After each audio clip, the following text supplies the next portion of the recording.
Hai M-Traders, IHSG masih tertekan. Saham Amerika sempat berkali-kali cetak all-time high. Tapi, kalau mau beli saham AS, gimana caranya?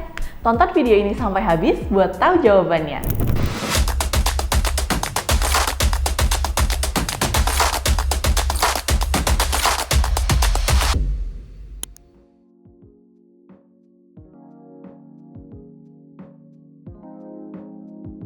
Pertama, kita perlu tahu dulu kalau akses ke saham Amerika saat ini terbagi menjadi dua. Bisa menggunakan platform yang beroperasi di Indonesia, dan kedua melalui broker luar negeri yang memberikan akses ke pasar global. Masing-masing punya kelebihan dan kekurangan yang perlu kita pahami. Kalau kamu pemula, platform Indonesia bisa jadi pilihan yang praktis. Alasannya, karena proses pendaftarannya biasanya lebih mudah dan familiar. Top up dana bisa langsung pakai rupiah.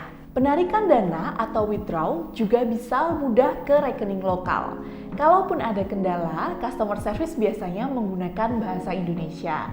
Buat seseorang yang baru pertama kali mengenal saham Amerika, pengalaman seperti ini tentu terasa lebih nyaman.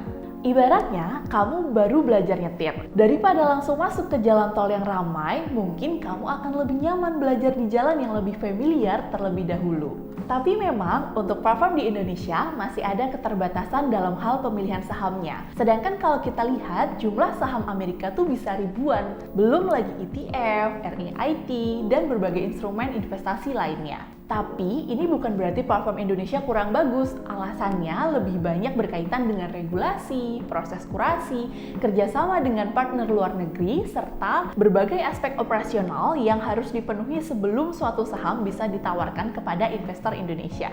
Karena itulah biasanya saham-saham seperti Nvidia, Apple, Microsoft, Amazon, atau Tesla akan lebih dulu tersedia dibanding saham-saham yang market cap-nya kecil.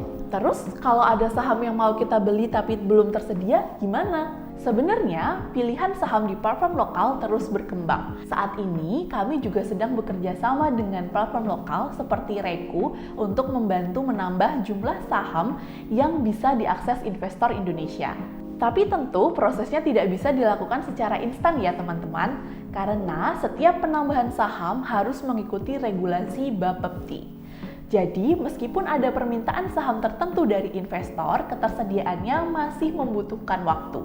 Alternatifnya adalah kamu bisa bertransaksi lewat broker luar negeri. Broker luar negeri umumnya memberikan akses ke lebih banyak saham Amerika, ETF, hingga berbagai instrumen global lainnya. Jadi, kalau kamu ingin menjelajahi lebih banyak peluang investasi di luar saham-saham populer, broker luar negeri memang menawarkan fleksibilitas yang lebih besar.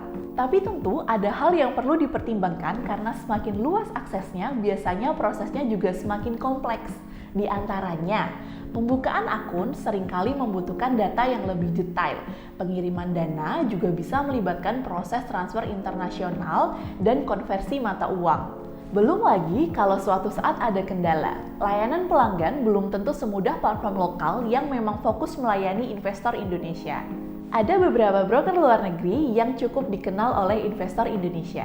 Misalnya, Interactive Broker atau IBKR. Mereka menyediakan pilihan produknya lebih lengkap. Kalau fokusmu ke investasi jangka panjang, Charles Schwab International sering menjadi pilihan investor global. Buat kamu yang lebih aktif melakukan transaksi, ada TradeStation Global kalau lebih banyak berinvestasi di ETF. FSM World Singapore juga cukup dikenal oleh investor Asia. Sedangkan Maxim bisa menjadi alternatif lain ketika menggunakan ekosistem yang mirip dengan Interactive Broker. Disclaimer ya teman-teman, kami tidak menyarankan kamu memindahkan dana ke luar negeri. Lanjut ke pertanyaan penting berikutnya soal keamanan. Ini menjadi salah satu pertanyaan yang paling sering ditanyakan karena mau pilih broker Indonesia ataupun broker luar negeri. Ujung-ujungnya, investor tetap ingin merasa aman. Sebenarnya, keamanan tidak ditentukan semata-mata oleh apakah platform tersebut berasal dari Indonesia atau luar negeri. Yang jauh lebih penting adalah memastikan platform yang kamu gunakan memiliki regulasi yang jelas dan reputasi yang baik. Kalau menggunakan broker luar negeri, cek broker yang terdaftar di brokercheck.finra.org.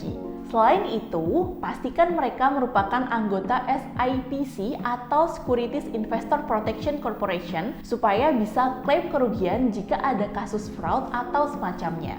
Meskipun demikian, yang sering dilupakan investor yaitu soal keamanan akun pribadi.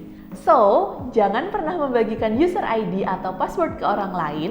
Gunakan kombinasi password yang kuat, sulit ditebak, hindari pola sederhana, serta ganti password berkala. Kenali dan pastikan platform memiliki reputasi baik serta regulasi resmi sebelum mulai deposit dana. Pada akhirnya, mana yang lebih baik? Kalau kamu masih baru belajar saham Amerika dan mengutamakan kemudahan, platform Indonesia bisa menjadi titik awal yang nyaman. Tapi, kalau suatu saat kamu membutuhkan akses yang lebih luas ke pasar global, broker luar negeri bisa menjadi alternatif yang layak dipertimbangkan. Pilihlah sesuai dengan kebutuhan, pengalaman, dan kenyamananmu saat ini. Kalau kamu mau buka akun saham Amerika melalui Perform Indonesia, ada beberapa yang cukup populer, seperti Reku, Peluang, dan Nanovest. Buat mempermudah teman-teman buka akunnya, linknya sudah kami cantumkan di kolom deskripsi video di bawah. Setelah buka akun, penting lagi buat tahu saham apa yang dibeli dan kapan membelinya. Pelajari fondasi trading saham Amerika lebih terstruktur pakai metode super trader di mTrade Start US. Scan QR yang ada di layar atau bisa langsung ke mtrade.us/gt.